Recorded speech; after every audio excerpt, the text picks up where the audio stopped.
How's it going, everybody? Jared Lutz here, back with some more Diablo 4 news. We actually got brand new information early this morning when Blizzard released a blog post basically detailing feedback that they received from the open beta weekends and putting it into a bunch of bullet points, basically saying what they're changing for the launch day version of the game. This blog post is titled Diablo 4 Open Beta Retrospective, Transforming Feedback into Change, and we're going to read it right now. On the weekends of March 17th and 24th, Sanctuary let out a cry for help, a cry that would be answered by hordes of wanderers who rode in on a nameless horse and loosened Lilith's grasp on Sanctuary. During the early access and open beta weekends, these players sent countless demons back to the burning hells, obtained powerful gear, and saw Lilith's grand plot begin to unfold before them. Many of these players also took the time to leave valuable feedback on our official Diablo 4 forums and on platforms such as Reddit and Discord. After the early access and open beta weekends concluded, the development team read through all your feedback and reviewed gameplay data. Using this information, we have made a variety of fixes and updates to various systems in Diablo 4, all of which will be present in the version of the game that launches on June 6th.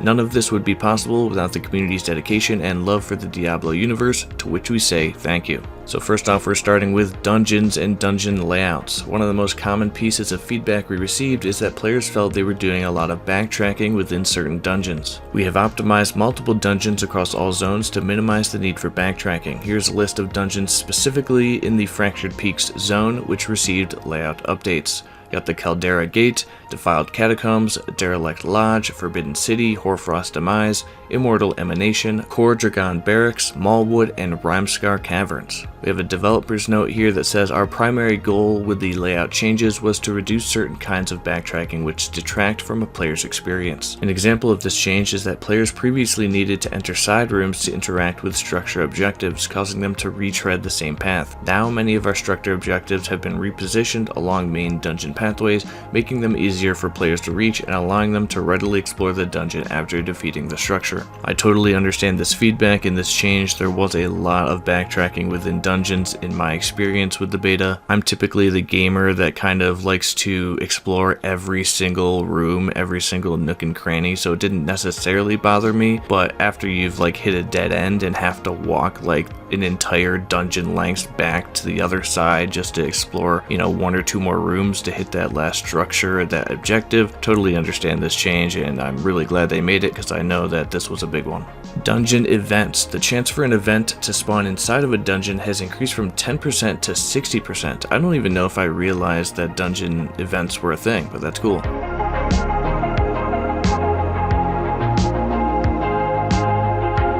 Alright, dungeon gameplay. To reduce the need to backtrack, small numbers of straggling monsters will seek out the player to help complete the Kill All Monsters objective. When Animus is gathered, the player and nearby allies will gain 10 resource, reduce all active cooldowns by 1 second. Depositing Animus channel time was reduced from 3 to 0 seconds, the time to rescue was reduced from 3 to 1.5 seconds, all rescue objectives now drop a health potion upon completion. While carrying the Ancient's statue, bloodstone, mechanical box, or stone carving, you will receive a momentum bonus granting a 25% move speed increase to you and nearby allies. Pedestals have had their channel time reduced from 2 to 0 seconds. Returning a portable object to its pedestal now fully restores health, resource, potions, and resets cooldowns for all nearby players. All doors will now generate a minimap ping when they are opened. All structure objectives in dungeons now have additional combat mechanics players must overcome. Developer's note here says, while our dungeons offer a variety of objectives to complete, player feedback stated that the action of completing each objective felt tedious. We hope that providing bonuses such as the increased mobility while carrying certain objective items will streamline and vary the experience of completing objectives. This adjustment is merely a starting point, and we intend to extend this philosophy to keys in a future update. Alright, now we're hitting the big stuff. Class changes. General, we have effects like stun and freeze can be applied to elite monsters twice as long before they become unstoppable. Reviewed class skills to confirm that all classes have access to sufficient skills that remove control impairing effects, and many legendary powers have had updates to their effectiveness. Barbarian, a flat 10% passive damage reduction has been added for the Barbarian class.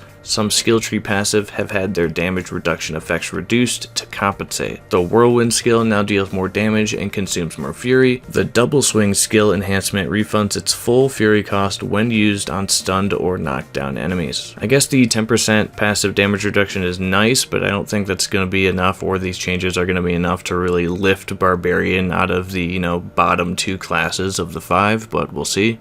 Druid. Companion skills will now deal heavily increased damage. Okay, nice. All ultimate skills have had their cooldowns reduced. Usability improvements have been made to maul and pulverize, and using a non-shapeshifting skill will transform a druid back into their human form. Heavily increased damage with companions, I like that. Necromancer. Summoned minions will die more often, requiring players to utilize corpses more often. Nice. Many bonuses in the Book of Dead have had their stats increased. The damage dealt by the corpse explosion skill has been reduced, and the brightness of the skeletal warriors and mages has also been reduced. Corpse explosion nerf before the game has come out. That's okay, I think it needed it. Rogue. Upgrades for subterfuge skills have had their bonuses increased. Multiple passive skills have had their bonuses increased, and all imbuement skills have had their cooldowns increased. Rogue is the only class I didn't have a chance to play, so no opinions here. Sorcerer. Charged bolts damage was increased and the mana cost to cast has decreased. Decreased the damage of chain lightning and reduced its effectiveness against bosses. Decreased the cooldown for the incinerate skill's enchantment bonus. Firewalls will now spawn underneath enemies more frequently when using its enchantment bonus, and increase the lucky hit chance for the meteor skill's enchantment bonus. Developer's note here says, whenever we introduce changes to our classes, it is with the goal of making them and their skills feel impactful and powerful. Your feedback has helped us uphold this ideal. Some players have adeptly noticed that certain skills were too powerful. One of our goals for skills is to have them be interesting to wield and interactive in terms of itemization and combat feel. We've made some changes to help in this regard, with one example being the Necromancer's minions. We've made a change that makes them more vulnerable in combat, which will make raising the dead a more active component of the Necromancer's gameplay. Launch is just the first step of our class balance journey, and you can expect further updates that iterate on this pillar of Diablo 4.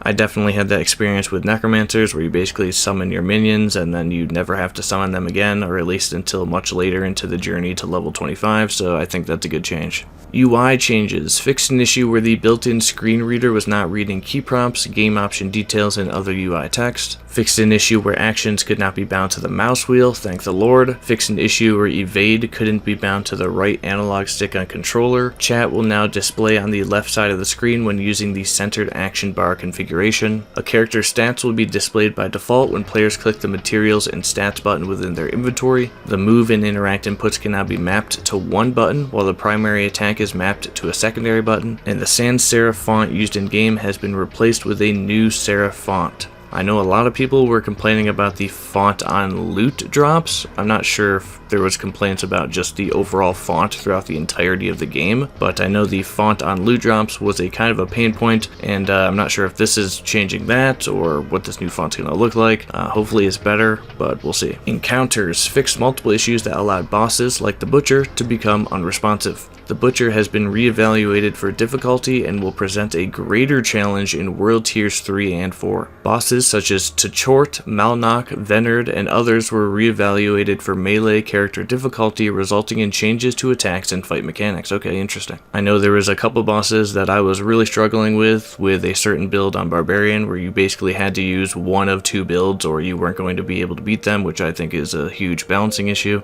Hopefully this fixes that in some way, shape, or form. Fixed an issue where vampire brutes using the Shadow Enchant affix would chain cast Impale. Cellars increase the chance for a dungeon event to occur in Cellars. Cellars will now consistently reward a chest upon completion. Fix an issue where Cellars would prematurely be marked as complete, and fix an issue where the guaranteed elite monster would be absent from a cellar. All good changes. I personally thought cellars were pointless. I ended up not going in them after a certain amount of time because I would go in there and kill like 4 enemies, 5 enemies, kill like a, elite enemy and then get nothing, and I'd be like, why? What's the point? I could have done this above ground, not in the cellar. So I'm glad that at least you get a chest now and that events can spawn in there. I didn't even realize that events could spawn in cellars. I don't think I ever had one because the first few were basically nothing, so I basically gave up on them pretty early on. General quality of life. Fixed an issue where players could increase attack speed by move canceling attacks early. Fixed an issue where characters weren't immune and untargetable after loading into an area. The reset dungeon button has been disabled. Fixed an issue that caused Gale Valley and Sarek Rapture to have less monsters than intended until the campaign quests in those territories were completed. Not really sure why the reset dungeon button has been disabled. I never actually used it, so I'm not sure if there was like some kind of cheese that you could do with using the reset dungeon button. Let me know in the comments if you know what that's about. Tune in to the next Diablo 4 developer update live stream on April 20th, 11 a.m. PDT.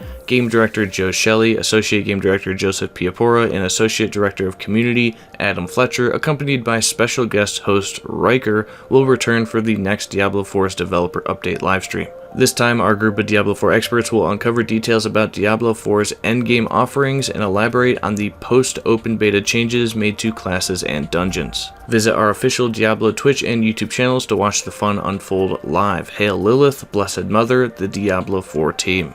And there's your Diablo 4 update blog post. I think a lot of these updates are really good. They definitely reflect the kind of feedback that at least I saw coming out of the beta. Not really 100% certain that the Barbarian changes are really going to do much for the class. Obviously, survivability is great, increased damage with Whirlwind is great, but I think there's a lot more issues with Barbarians, especially in the early game. I love to see the buffs to Druid, as Druid is my favorite class, or at least it was in the beta with the werewolf build I was rocking, so seeing that my wolves are going to be able to do more damage is awesome. I'm surprised that they didn't touch Hydras for sorceresses, but maybe they'll do that later. Anyways, leave your thoughts in the comments. Subscribe for more Diablo 4 news. There will be more videos I'll be pumping out here in the next few days, so I will see you then, and thanks for watching. Peace.